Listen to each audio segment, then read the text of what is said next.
क्या आपने कभी सोचा है कि इंडिया की जीडीपी इतने फास्ट रेट से इंक्रीज हो रही है लेकिन आपकी सैलरी में इतना इंक्रीमेंट नहीं है। बड़ी बड़ी कंपनीज बहुत अच्छे प्रॉफिट अर्न्स कर रही है बट आपका रियल वेजेस बहुत कम है। ऐसा क्यों? सबसे पहले ये जानते हैं कि जीडीपी क्या होता है। तो जीडीपी का मतलब होता है total final production in the economy. हमारे कंट्री में जितने भी प्रोड्यूसिंग सेक्टर्स है, तीन सेक्टर्स है, प्राइमरी, टर्जरी एंड सेकेंडरी।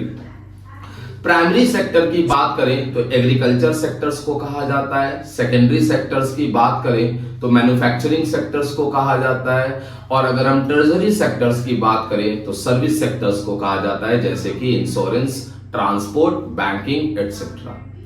अब इन तीनों ने जितना भी फाइनल प्रोडक्शन किया है, इनके एडिशन को हम जीडीपी कहते हैं, और यही जीडीपी लोगों में डिस्ट्रीब्यूट होता है। लोगों में किसमें? हम पब्लिक में, in the form of rent, interest, wages and salaries and profit. लेकिन ये इस डिस्ट्रीब्यूशन में सबसे ज्यादा जो डिस्ट्रीब्यूट हो रहा है वो किसको हो रहा है? कंपनीज के ओनर्स को, यानी शेयर होल्डर्स को। ऐसा क्यों हो रहा है? क्या कोई सिस्टम में प्रॉब्लम है या कुछ हम मिस कर रहे हैं? इंडिया की जीडीपी 6 से 7% तक एवरी ईयर इंक्रीज हो रही है, लेकिन लोगों की रियल वेजेस इससे बहुत कम। इसके पीछे कारण क्या है? तो सबसे पहला कारण है लो और मिड स्किल्स के जॉब्स को एआई रिप्लेस कर रहा है। एआई आने के कारण इसकी डिमांड कम हो गई है और लोग बहुत कम सैलरी पर जॉब करने के लिए रेडी हो जाते हैं। दूसरा कारण क्या है कि कंपनी की मैक्सिमम प्रॉफिट ओनर के पास जा रही है। ऐसा क्यों? क्योंकि कंपनी अपने एम्प्लॉय की सैलरी में इंक्रीमेंट बहुत कम कर रहे हैं और उसकी प्रॉफिट बहुत फास्ट रेट से इंक्रीज हो रही है। तीसरा कारण है जॉबलेस ग्रोथ। हमारे इकोनॉमी में हर कोई चाहता है कि हम कम से कम कॉस्टिंग पे ज्यादा प्रोड्यूस करें, राइट?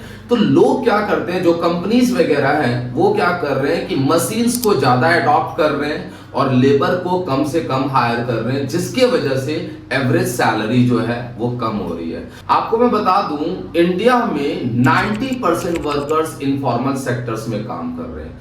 ओनली 10% ऐसे वर्कर्स है जो कि फॉर्मल सेक्टर्स में काम करते हैं। What is the difference between informal and formal?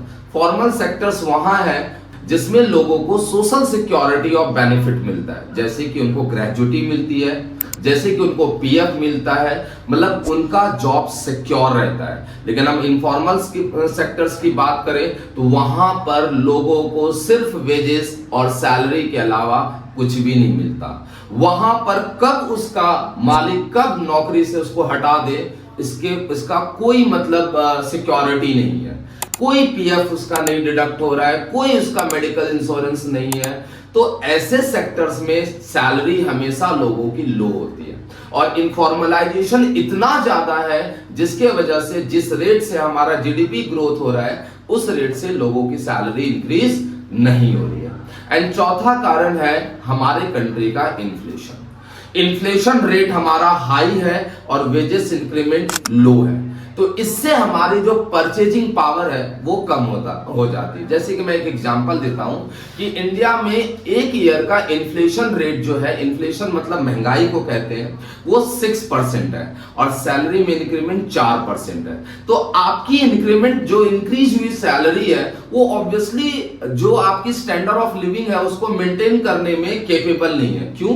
क्योंकि आपकी सैलरी तो और 2% से कम होगी, क्योंकि 6% की तो महंगाई हो गई है। तो ये सारे कारण हैं जिसके वजह से हमारे कंट्री का जीडीपी तो ग्रोथ हो रहा है, हम 4th लार्जेस्ट इकोनॉमी वर्ल्ड का बन तो गए हैं, लोगों की सैलरी लेकिन इंक्रीज नहीं हो रही। So remember, GDP is just a number. Your personal growth depends on what you earn, learn and own. So do not watch economic grow, become part of it.